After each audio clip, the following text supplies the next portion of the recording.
The Sun Devils are back home and fresh off a bye week, hosting Kansas this weekend. And this might be a really big game for this program.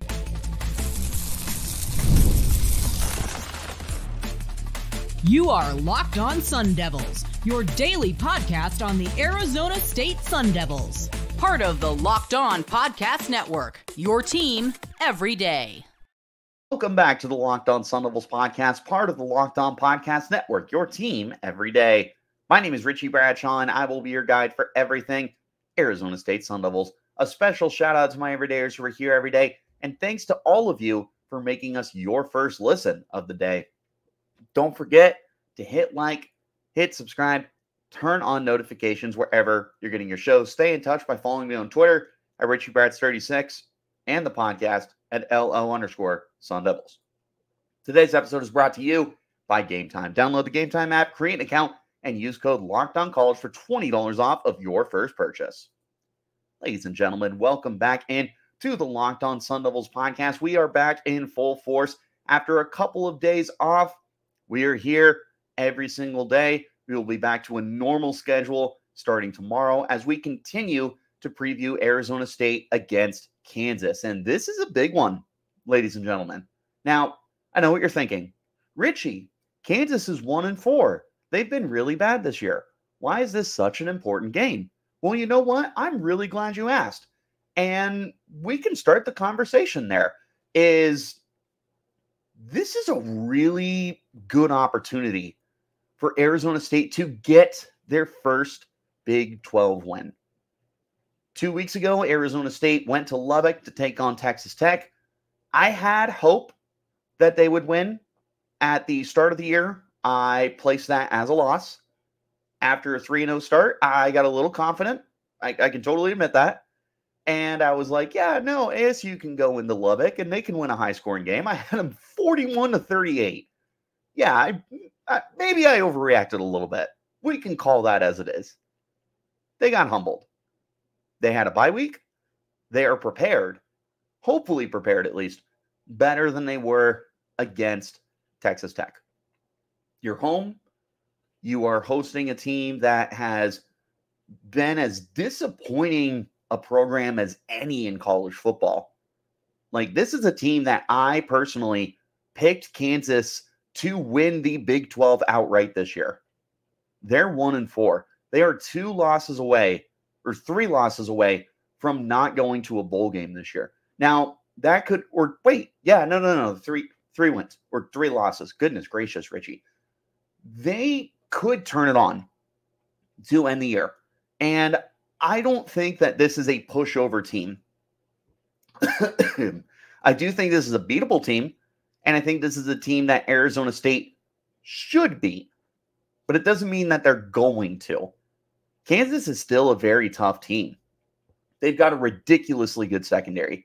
Jalen Daniels, as bad as he's been this year, we can just call it as it is. He's been terrible. He is still an electric quarterback. And you would think at some point in time, things are going to start clicking for him. As long as he stays healthy, and this year he's been able to stay healthy, you're just waiting for that shoe to drop for him. They got Devin Neal in the backfield. Like, there are weapons on this team. Nothing has clicked for them yet. So this is still a good quality team. It's not like ASU is playing the worst team in the Big 12. I'll let you decide who that is. Cough, cough, Houston. But this is still a team that ASU needs to be able to beat. It's your first conference win. Kansas is slumping. They are extremely beatable right now. This is a chance for ASU to prove that they can beat the teams that they are supposed to beat. Going into the year, I not only penciled this as a loss, I put it in pen. It was a loss. I was really close to putting it in ink, like tattoo ink, as a loss for the Sun Devils. I do not think that this is the same Kansas team that I looked at and I went, yeah, no, that's an unwinnable football game. This is a winnable football game. It's still going to be a tough one. ASU cannot overlook this Kansas football team. They're 1-4, sure. They are still talented. It's not like that just went to the wayside. It's not like their secondary and their quarterback and their running back and their pass catchers are suddenly terrible. Besides their quarterback. That's kind of the whole thing. This is still a talented football team. This is not a team that should be overlooked by any stretch of the imagination. Right now, ASU should be able to beat them.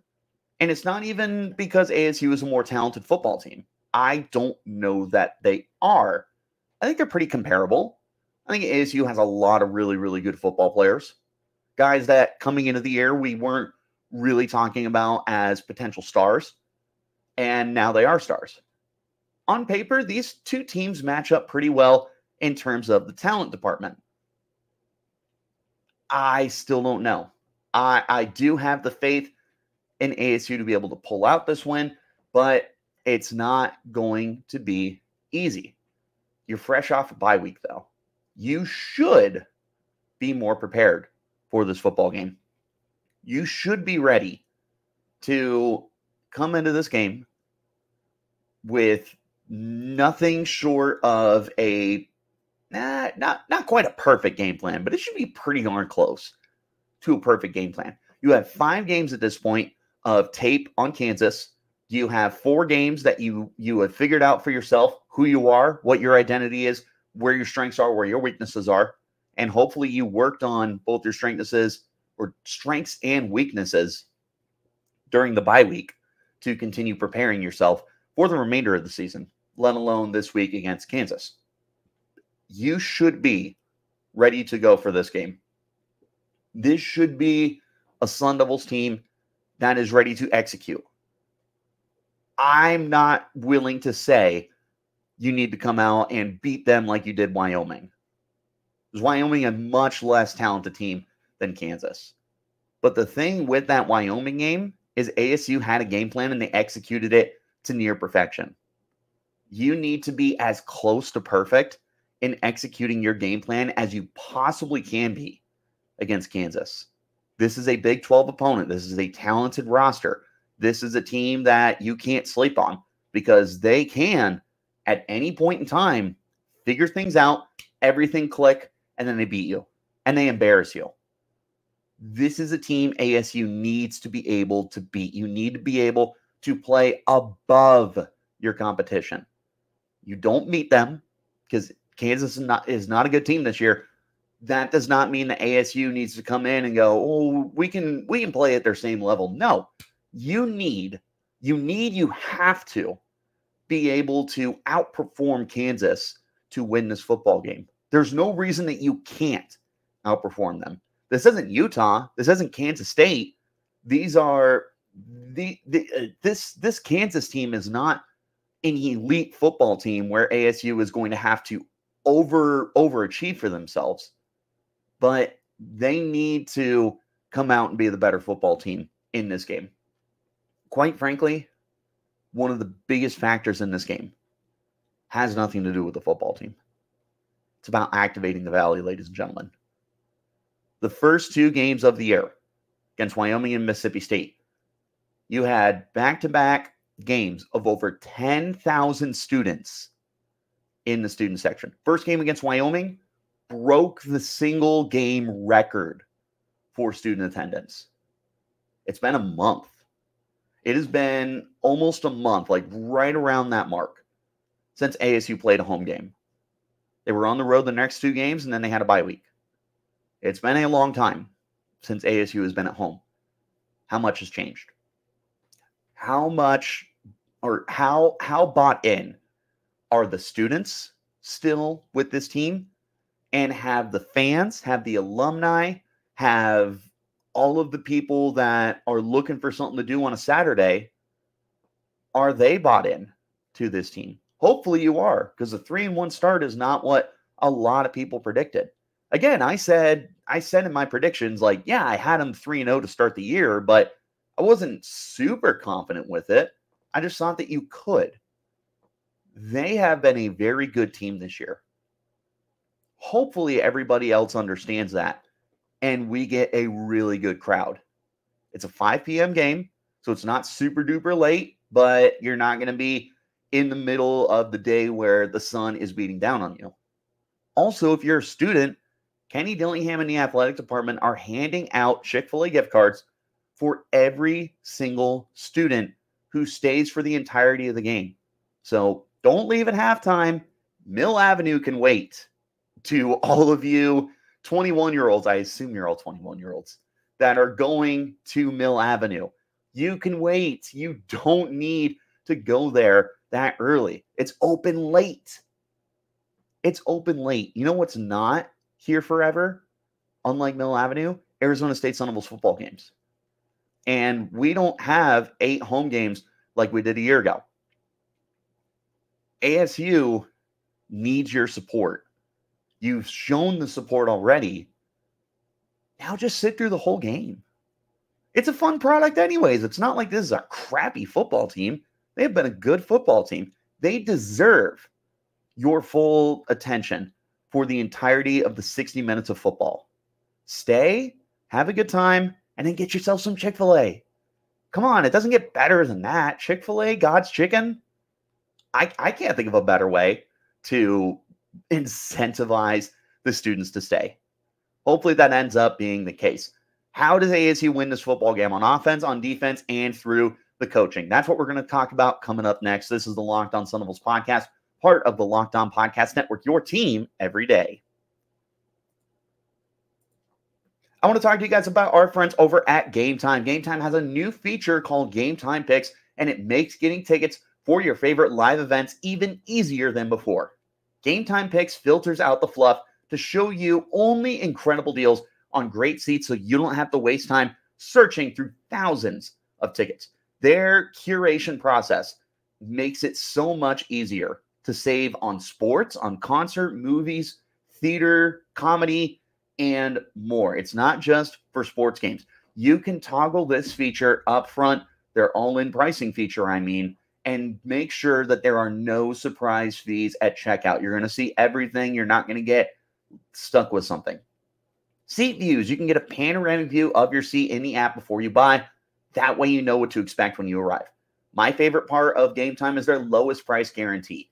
Game Time is going to credit you 110% of the difference if you find tickets in the same section and row for less. And of course, your purchase is covered with the most flexible customer service policy in the ticketing industry.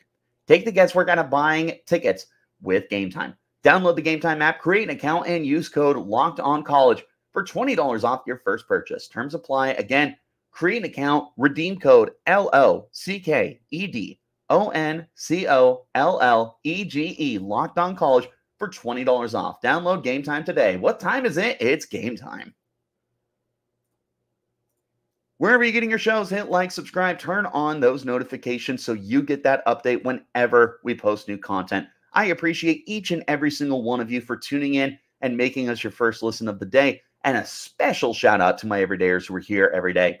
Let's get back into our conversation. How does ASU beat Kansas? Offensively, defensively, and coaching. Each of these are going to play a factor in how ASU wins this game. We'll start with offense. How do you win this game on offense? To me, it's very simple. Get back to your strengths. Do not try to reinvent the wheel. 4 games into the year, we know what ASU is good at. They are good at running the football. They are good with underneath passing.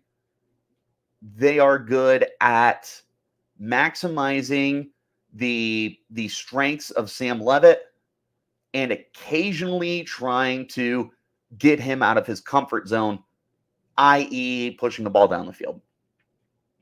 But it's been a winning formula for ASU. So stick with it. Keep giving Cam Skattebo a heavy workload. He is clearly more than capable of handling the 20 touches per game, the 20 carries per game. Get him the ball near the end zone. Get him the ball at the 50-yard line on a swing pass out of the end zone. Run a screen. Have him run an angle route. I don't care. Run between the tackles. Run outside the hashes. Run him right up the gut. Find a way to get Cam Skattebo the ball. Good things happen when Cam Skattebo gets the ball. He's averaging 5 yards per carry this year on 86 carries. He is averaging 14.6 yards per reception. Keep in mind, he did have a 66-yard reception, but he's still averaging pretty close to 10 yards of reception, even if you take that score away. 5 touchdowns through the air. He's been really close on the ground. He's a chunk play machine. This is a guy whose longest run is only 39 yards this year. And yet, every single game, it feels like he gets 3 to 5 10-yard carries or more. So give the ball to him. Don't overthink it. Just put the ball in your best player's hands. When it comes to passing, continue to simplify the offense for Sam Leavitt. This is his 5th game at Arizona State. I say this every week, I will say this is X game for Sam Leavitt in his first season at Arizona State. By the end of the year, I won't be saying like this is his 12th game or anything like that, but hopefully after the second bye week, I would say, you are hoping that you can trust Sam Leavitt to open up the offense a little more. And I do think that you should be willing to try some new stuff after the first bye week. I don't think you need to be afraid of trying to open things up. Now, the one caveat here with opening things up, through the air at least, is Kansas has two really, really good corners. Guys who are probably going to be playing on Sundays. You got Mello Dotson and you've got Kobe Bryant.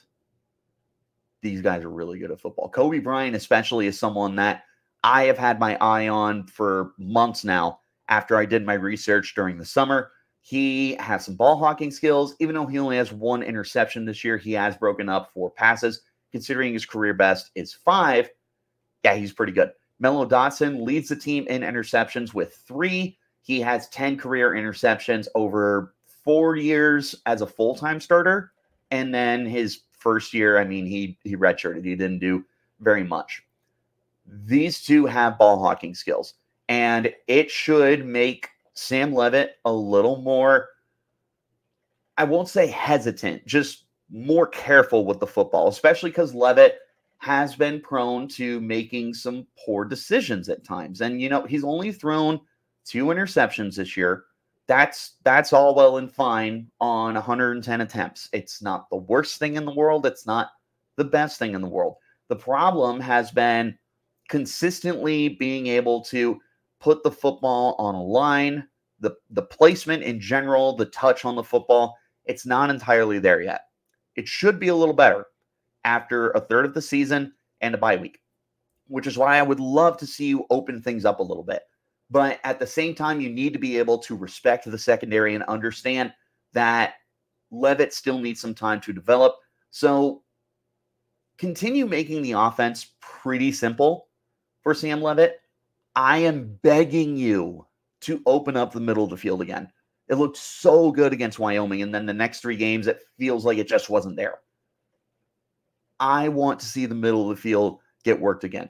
I want to see Xavier Guillory really worked into this offense. He looked really good against Texas Tech to the point where you're kind of sitting there and you're like, well, where was he the first 3 games? It doesn't seem like a Guillory problem. It feels like it's an offensive scheme problem. Get Guillory involved. Shimon Mateer, he's had more highs than he's had lows. He's had frustrating plays, but he's had some really good plays. Continue to get the ball to him. Jordan Tyson, the inconsistencies to me are because ASU wants to use him as a deep play receiver. Just get him the football. He's a good enough receiver to be able to make a play, whether it's at the line of scrimmage or if it's 20 yards down the field. Just get the ball in your guys' protection, and hopefully the pass protection is able to step up. I have called out the offensive line already and said that they need to find a way to improve in that department. Hopefully they're able to get there. Defensively, how do you win this game? Well, I think there's 2 ways for Arizona State to win this game. The first is containing Jalen Daniels as a runner, not as a passer, because I'm not overly afraid of him as a passer. He's only completing 53.1% of his passes, 5 touchdowns, 8 interceptions. We'll talk about the interceptions in just a moment. He has been sacked 6 times. That's it. In 5 games, he has been sacked 6 times, and it has resulted in a loss of 43 yards. He is averaging right around 5 yards per carry.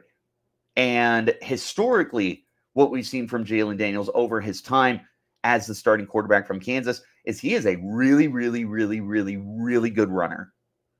This is a guy who's as dynamic as they come. Back in 2022, when he was at his healthiest, he ran for 419 yards, 7 touchdowns, and he had 5.4 yards per carry. He's really good. If Jalen Daniels gets going as a runner, you're going to be in trouble, especially because he's got Devin Neal at running back. And Devin Neal is another guy who's really, really good at what he does. He's had back-to-back 1,000-yard years. This year, he's already at 513 yards and 6 yards per carry. He only has 4 touchdowns this year. That speaks more to the offensive play calling than it does to Devin Neal himself.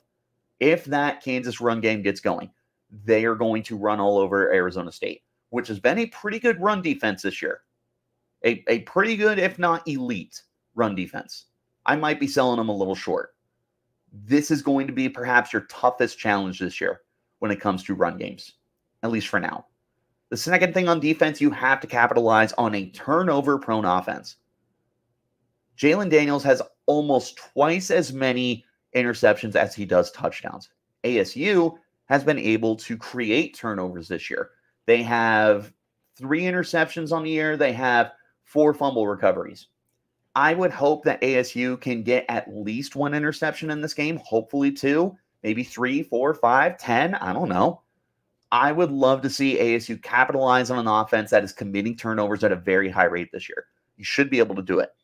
This is a really good defense. They're very opportunistic. Hopefully they can take advantage. Finally, from coaching, to me, the biggest thing here is you need to return to disciplined football. ASU has committed a lot of penalties over the last 2 games, and it is placing them in really bad positions to not be able to win these football games. Now, against Texas Tech, yes, the Red Raiders were penalized more than ASU was. ASU still committed 8 penalties, and it wasn't great. Texas State, there were some meltdowns in that game. Cannot happen. You need to get back to Wyoming, where you committed 3 penalties, and 2 of them were delay games.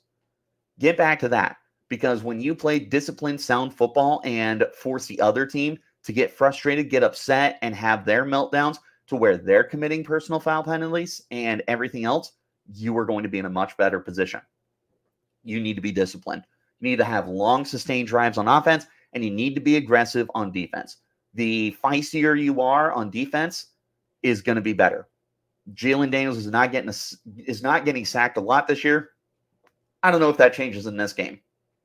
What I do know is this pass rush can make Daniels uncomfortable, and then you've got guys like Keyshawn Elliott and Shamari Simmons who are going to be able to chase him down and make sure that the run game does not get going. So you need to be able to be aggressive and control the line of scrimmage on defense. Have long, sustained drives on offense. Make sure that that defense stays rested and all that good stuff. Final question that we have today is what happens next for Arizona State? Whether you win this game or lose this game, what comes next? Well, that's coming up next on this edition of the Locked On Sun Devils podcast. I will see you guys in just one moment.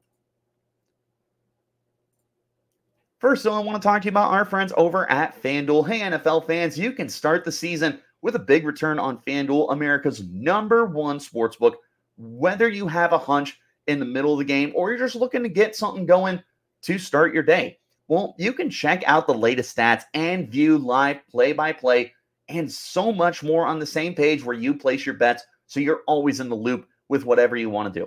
You'll also get started with $200 in bonus bets guaranteed when you place your first $5 bet. This is not just for the NFL either. Guess what? They've got college football bets. Now that baseball playoffs are going, they got that. Basketball season is around the corner. Hockey season is around the corner. Guess what? FanDuel has you covered on all of those as well. It's America's #1 sportsbook, so go check them out right now. Get that $200 in bonus bets guaranteed when you place your first $5 bet. That's FanDuel.com, America's #1 sportsbook. One last time, wherever you get those shows, hit like, subscribe, turn on notifications so you get an update whenever we post new content. A special shout out to my everydayers who are here every day, and thanks to all of you for making Locked On Sun Devils your first listen of the day. What happens next for Arizona State, win or lose? Well, let's go ahead and start with what happens if you win. And we'll start with the most obvious thing. You are a 4-1 football team. I don't know if you know this. ASU has only won 3 games in consecutive seasons. 3-9 in 2022, which was one of the worst football seasons I have ever seen. Pro, college, not even just ASU or my favorite teams. Across every team at every level. That is one of the worst seasons I have ever seen. Then in 2023, they went 3-9. We've talked about this before consistently on this podcast. They were in 4 other games. It could have been 7-5. They just weren't. This year, you're off to a 3-1 start. You are already exceeding the expectations that every single person, 95% of people, placed on Arizona State going into the year. Remember, they are picked last in the media poll to finish the season. I got news for you. Unless they lose out, and they're not losing out, put it in pen, tattoo it. I will shave my beard and I will shave my head if they lose out. 100%, you heard it here. Shaving the beard, shaving my head if ASU loses out. It's not happening. If they do, then yeah, you are 100% guaranteed to finish last in the Big 12. But again, it's not happening, and you can get your first win this weekend. You can finally get your first win over a Big 12 team. Get that monkey off your back, Steve Young. Feel confident about yourself. Start the year 1-1 in conference play. Start the year 1-0 following your bye week. Cam Skattebo said there are 3 seasons this year for Arizona State because you have bye weeks placed at each third of the season mark. Play 4 games, have a bye week. Play 4 games, have your second bye week, and then play the last 4 games. Each one is a season. You went 3-1 in your first season. Congratulations. You're back to 0-0. Start this new season, quote unquote, new season, 1-0. Go out and beat a team that you are supposed to beat right now. You're favored in this game, according to our friends over at FanDuel. You should be able to win. I have in my notes that it's lower tier competition. I want to walk that back because what I said at the beginning of the show is more true than it is to call them lower tier competition. This is a good Kansas team. They are just not living up to expectations. They are bad this year. We can call it as it is. This is not lower level competition. This is not Houston. This is not, oh God, who else is bad in the Big 12? I don't even know off the top of my head. The teams that we thought we were going to be bad are not bad. It's been a good year, except for Houston. Sorry, Cougars. I don't mean to keep giving you the what's the word? The stray bullets or anything like that. It's just kind of what it is. But you need to be able to win this game. You need to be able to get your first Big 12 win, hopefully get to 4-1, the most wins that you've had over the last 3 years. It's a big confidence builder, and it would get the ball rolling. You start the year 4-1 with a win in conference play. I don't see any reason that ASU can't get 2 more wins to be bowl eligible this year against a really good Big 12. We'll wait and see. A loss, this will set back the expectations that you have made since the start of the year. Going into the year, unfortunately, you're right on track with where your expectations were. If you lose this game, after the way ASU started with the 3-1 start, there are expectations now that ASU should be able to compete for a bowl game this year. You lose this game to a team that is 1-4, a team that should be beatable in your home field. That's bad. That's a bad look. And you're going to have to reevaluate this team if you lose. It also tells me, and this is the final point, and to me, this is the biggest point, ASU is not ready for the Big 12 if you lose this game. Call it as it is. ASU went to Lubbock last week or 2 weeks ago. It was a humbling loss. I would not call it a blowout. The score was not kind to ASU, but it sure was humbling. If you start the year 0-2 in conference play against a pretty good Texas Tech team and a really underachieving Kansas team, you have to seriously wonder what ASU is going to look like the rest of the year. The good news is you play Utah and Arizona teams that you're very familiar with because they were your rivals in the Big or the Pac-12, that doesn't mean you're going to beat them. That's what this game means to me. You need to be able to beat a team that you are supposed to beat. You need to be able to get to 1-1 on the year in Big 12 play and get that first conference win of your program's career. You need to be able to continue to have those expectations where they are at and get that Valley activated. Students, again, stay for the game. Get a Chick-fil-A gift card. I don't know how much it is. I would assume it's enough to get yourself a meal, though. Stick around. It's God's chicken. It doesn't get better than that. You watch ASU win a football game and you get Chick-fil-A? I can't think of a better deal, personally. That's where I stand on this game going in. That's what it means to me. That's how you win this football game. What do you guys think about ASU hosting Kansas this weekend? Are you confident? Are you not confident?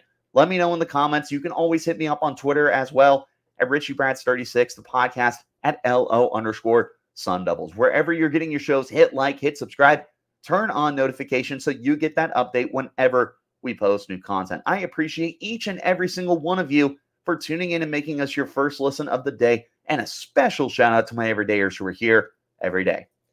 We will be back again tomorrow at a regularly scheduled time as we continue to preview Arizona State against Kansas, returning from their bye week for their second game of Big 12 conference play. I will see you tomorrow.